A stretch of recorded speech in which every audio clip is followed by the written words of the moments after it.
Scanning అంటే ఏంటి, మనం ఇప్పుడు ప్రెగ్నెంట్ లేడీస్ ఉంటారు కదా, వాళ్ళకి బేబీస్ ఎలా ఉన్నారో లోపల కండిషన్ చూడడానికి జెల్ వేసి రాసి చూస్తారు కదా, అలాంటి మెషిన్స్ యూస్ చేసి ఆ మోకాలు చుట్టుపక్కల నొప్పి కలిగించే నరాలు ఉంటాయి. ఆ నొప్పి కలిగించే నరాలకి మనము ఒక రేడియో ఫ్రీక్వెన్సీ అబ్లేషన్ RFA అంటాం.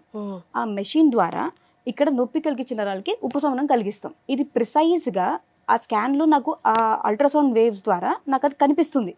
అక్కడ నరం కనిపిస్తుంది. ఆ నరం దగ్గరికి ఒక యాంగిల్లో వెళ్ళి అండ్ అది నేను ఒక మెషిన్ సియామ్ అనే కంటిన్యూస్ ఎక్స్రేస్ తీసుకునే మెషిన్ ద్వారా నేను కన్ఫర్మ్ చేసుకుంటా అది రైట్ యాంగిల్లో రైట్ పొజిషన్ లో ఉందా లేదా అనేది. సో ఆ తర్వాత ఇదంతా అనెస్థీషియా ఇచ్చి చేస్తాను. సో కంగారు ఎటువంటిది లేదు. 40 నిమిషాలు మాట్లాడుతూనే ఉంటారు చక్కగా, వాళ్ళకి నచ్చిన పాటలు పెట్టుకుంటూ కబుర్లు చెప్పుకుంటూ చేసేసుకుంటారు. చాలా మంది పేషెంట్లు అంతేనా ఇంతేనా అయిపోయిందా అని అడుగుతారు అనమాట. సో అసలు పానిక్ అవ్వాల్సిన సిచ్యువేషన్ లేదు. ఇది నేను 45 ఏళ్ల నుంచి 95 ఏళ్ల వాళ్ళ వరకు చేస్తూనే ఉంటాను.